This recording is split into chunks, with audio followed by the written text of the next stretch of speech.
Be seated, and we'll have the themes presentation first. One by Mr. Tom Mills. Okay, so I'll kick today off. Thank you ever so much. First of all, it's an absolute pleasure to be here today, opportunity to speak. So my name's Tom Mills. I'm Vice President of Strategic Customer Team or Strategic Solutions for SENSUS. So SENSUS is a company that's recently been acquired by XYLEM.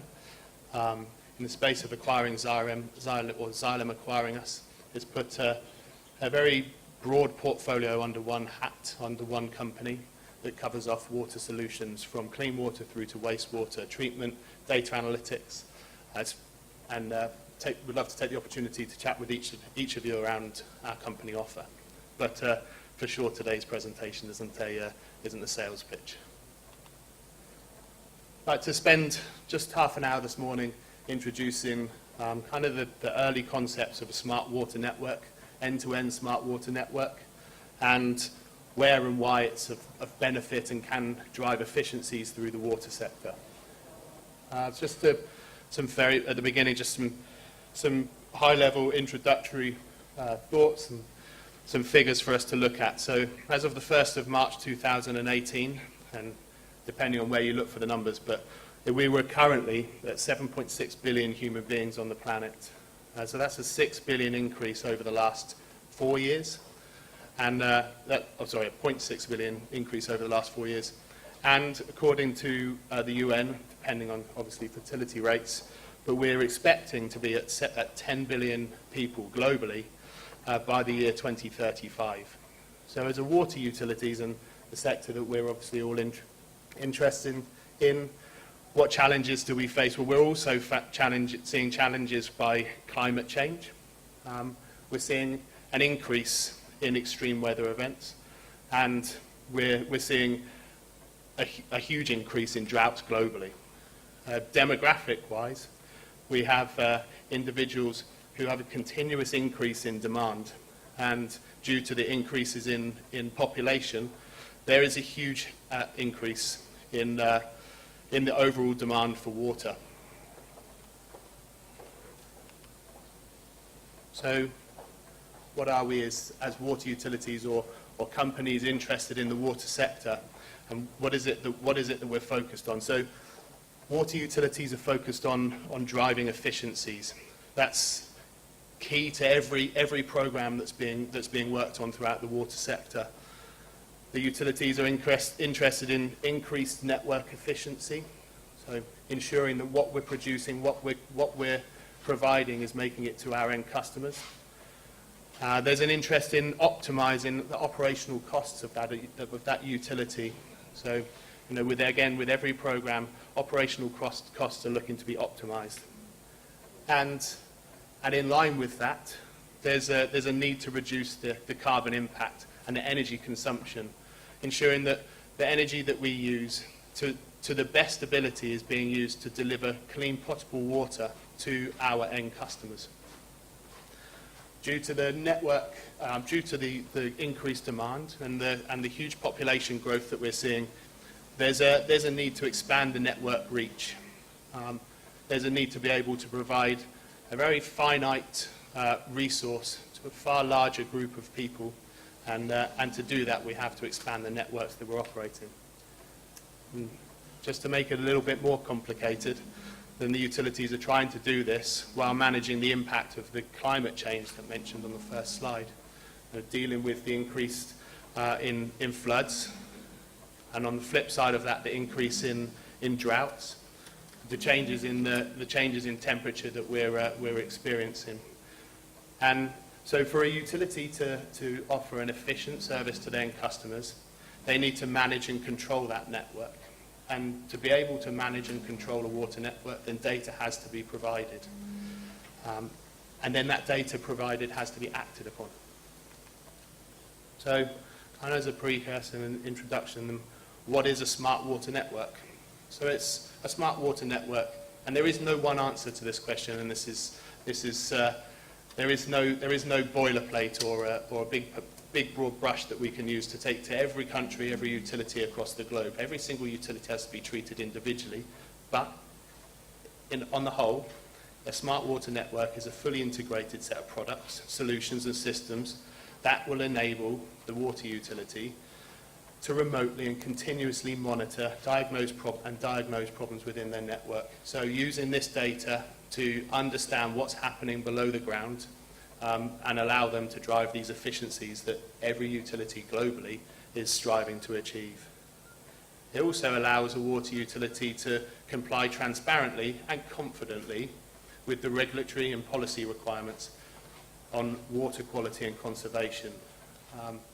We all know from experience that figures and estimations that are generated through poor information or lack of information mean that often it's very difficult for a utility to be able to stand up and justify the figures that they're presenting out as an organisation.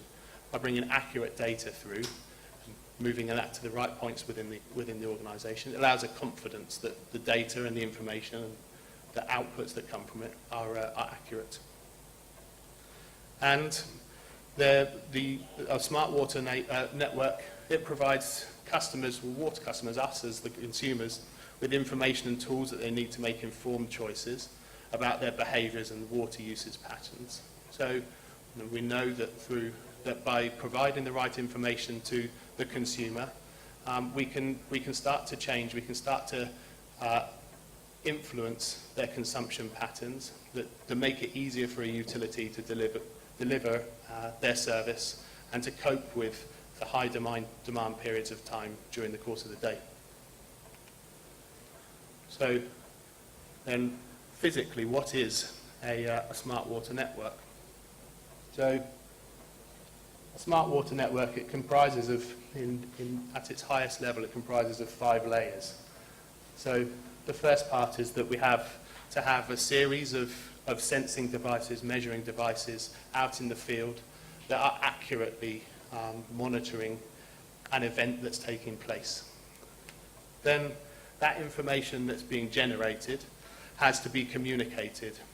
That information has to be passed back up to the organisation at an appropriate rate. Now, real-time data is incredibly important with certain pieces of information. Near real-time information is absolutely appropriate to other points within the of information within the network. Dependent on what that information is and how it's being used, that will dictate the rate at which and the speed at which we move data from the field back into the data management system. So the third part of that is that the information that's being generated has to be stored, has to be made available. But just by creating information, moving information and storing information, that's a long way away from a smart water network. That's a data enabler, but it's not a smart water network. The most important part of a smart water network is taking the information that's been generated here, moving it to a point where we can store it, and then taking that information and analysing it, modelling it, taking multiple sources of data, multiple streams of data, bringing it together and utilising those different streams of data to drive efficiency within the utility. Then creating tangible outputs is what we're looking to do with the data that's being generated. And those tangible outputs then have to be presented back into the network to create the efficiency that we've been able to model through the data analytics. So the final part is that through automation and control, through controlled operational costs or operational activity, that we drive efficiency that's going to improve the OPEX, that's going to improve the CAPEX that the utility is operating to. And on one of the first slides, I mentioned that there is no one answer to what a smart water network is. And then for sure, with every single customer, with every single utility globally, we have to, as a technology providers into this sector, we have to look at the most appropriate place to start engaging with a utility, to start focusing on, to drive the most efficiency out of the early stages of the adoption of a smart water network. Then from that point of entry, we then have to look at taking and stepping further through the complexity of what can be delivered to ensure that a smart water network doesn't just deliver an efficiency at the beginning of the programme, but that it continuously grows and it continuously delivers efficiency going forward. So, understanding the need for a smart water network. A few years ago, SENSUS started the process of trying to understand what it is that a smart water network can be, and what it is that the utilities and how the utilities could benefit from a data-driven smart water network. So we started the process and we engaged with around 182 water utilities on a global basis. So this wasn't a North American or a European or an Asian specific program. It was a global program where we surveyed those utilities. We went through all the information that's available publicly, and other information that was happily passed up to us that's not public but useful in the space of gauging what a smart water network is.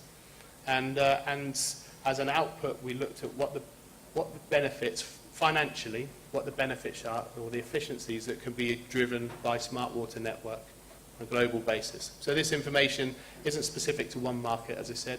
It's a global snapshot of what can be achieved through a data-driven smart water network. So, kind of the high-level numbers that came out of the information that was gathered is that utilities worldwide, they spend nearly $100 billion on water-related operations and almost $90 billion on capital expenditure each year. So when we talk about the efficiencies that a utility is going to be looking to improve, and then for sure operational costs and capital costs are at the forefront of the financial benefits that are looking to be worked to. So when we then start to look at how a data-driven network could benefit the utility from a financial perspective, then utilities can save on a global basis between $7.1 and $12.5 billion each year by implementing smart water network, by taking data from the network and by analysing it and creating a reaction that will drive efficiency both operationally and from a capital perspective.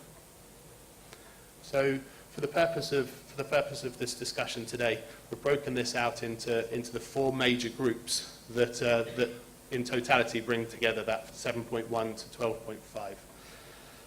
And those groups, when we look at them, leakage and pressure management, strategic capital expenditure, and the prioritisation of that capital expenditure, which is the critical part, water quality monitoring, and then the network operations and maintenance that can be improved through truly understanding what's happening below the ground. And that total, as I say, brings us that 7.1. And I'll go on a little bit now to discuss those four brackets. So the first bracket, which was the leakage and pressure management, collectively, water utilities lose an estimated $9.6 billion a year because of non-revenue water. Now, as we're all well aware of how non-revenue water can stack up. But when you start to look at nearly $8 billion a year is lost due to operational expenditure on the water, the production of water, that never actually makes it to the end customer. So not only do we have a finite resource, one that's being stretched due to population growth and the demand that us as consumers are, and our increase in demand that we're placing on the consumption of water. But alongside that, from a financial perspective, if you think about it in financial terms, then $8 billion worth of water never makes it to the end customer. $1 billion is spent on pumping costs that are wasted in that water that never makes it to the end customer. And we're spending $600 million a year on chemical costs, on treatment of water that doesn't make it. So by taking information out of the network and truly starting to understand where leaks sit, how to manage leaks, because a small leak at high pressure is a huge loss of water. Small leaks at low pressure and controlled pressure, that significantly reduces the amount of water that escapes outside of the pipes. By bringing information from metrology by bringing information from acoustic loggers, from transient pressure loggers, we can start to really and very accurately map out where the water's going and where it's escaping from pipework. And this leads us to be able to manage the losses that are seen across the network.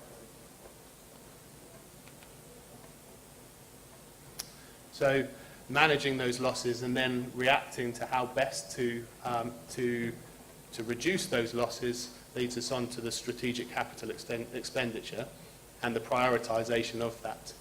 So we have pipes that are leaking, but the answer we know isn't to just go replace all the pipes. Understanding where the leakage is critical, understanding where we can introduce alternative measures to reduce the leakage at certain points, and strategically approach certain elements of the network where we know that the most significant gains will be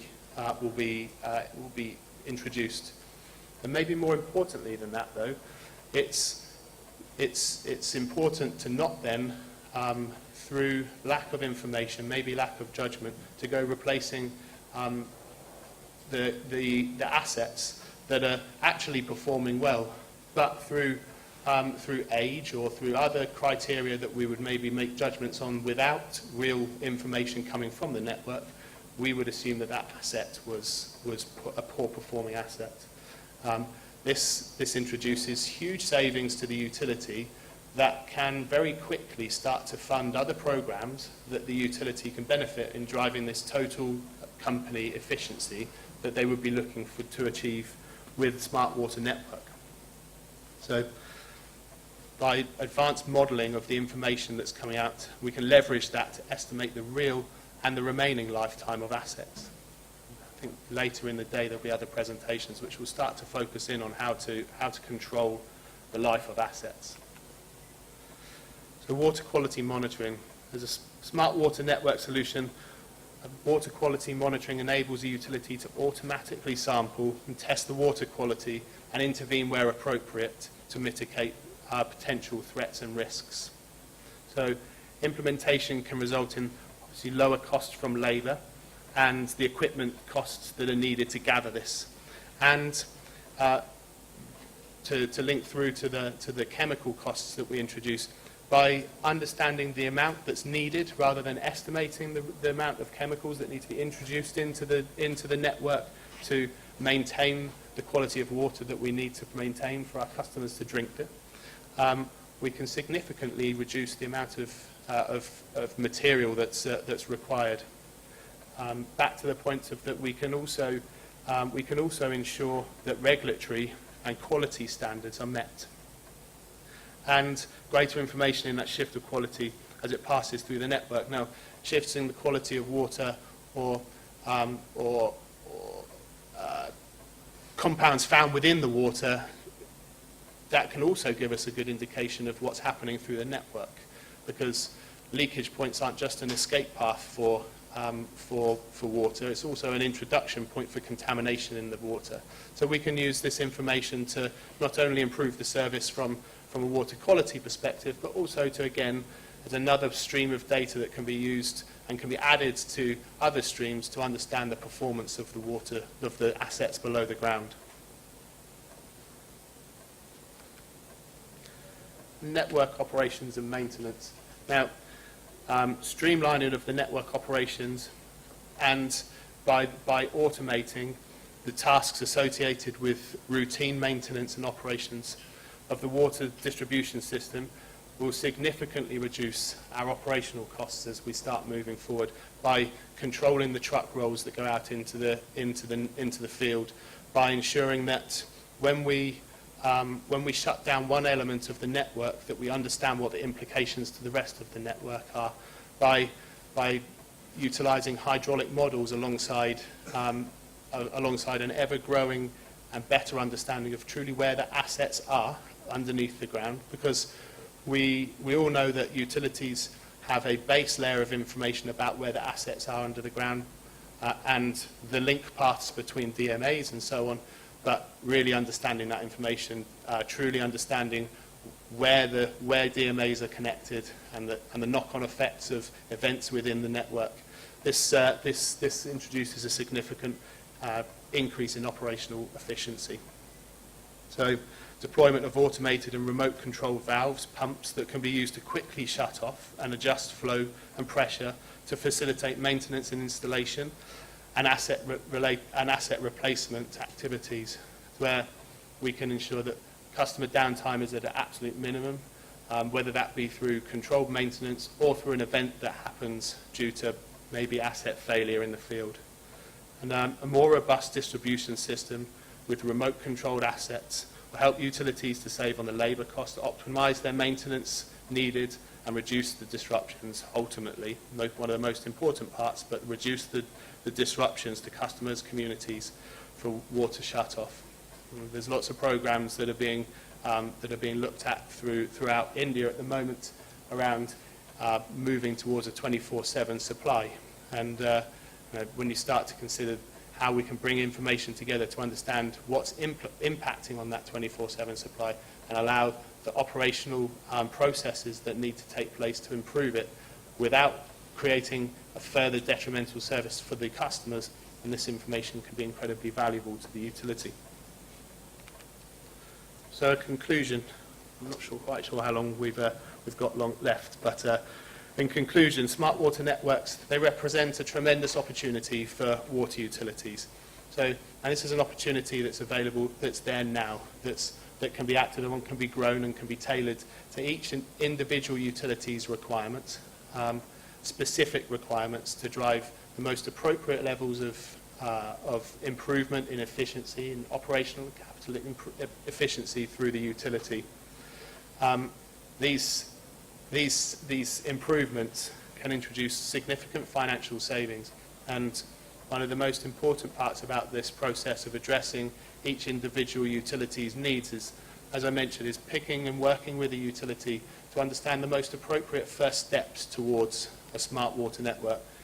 It's not realistic to assume that from day one a utility is going to make a decision or have the funds available to make a decision to deploy every piece of technology as close to the first day as possible. You have to do as a technology partnership between the vendors, the suppliers, the technology providers in the marketplace and the utilities themselves. We have to work together to identify that most appropriate first step where the savings and the efficiencies that are driven can start to fund the next step. And then it's a perpetual process and a growing process to move the utility from a reactive position to a proactive position where the true understanding of what's happening within the network can be understood, can be calculated, and can be then acted upon. It will significantly improve the concerns on water quality and on the safety of that water, so this finite resource that we have, and we're preparing for what's already an issue within our industry, in that we have an incredibly resource-constrained future with the growth in population, with the growth in demand, combinations of the factors, the network reach that we now need to start planning for against this finite resource, which is the water that we have available to us. So the future of smart water networks will rely on the partnership between people and technology. There is no company that can come along and say, I have the answer. There's no one person that can say, I have the answer. But when we start to look at combining technology that's available in the market, the skills and resources that globally are being generated from a people perspective, then by combining this and bringing together solutions based on specific customer requirements, we can start to address one of the most precious resources, that is water. So the vision of safe, clean drinking water for all, and that's really important, is that this is the start the process of being able to deliver this clean, potable water to all of the population, not parts of the population, but to every single part of the population. The smart water networks is an enabler for us to deliver upon that requirement. that is my presentation. Thank you.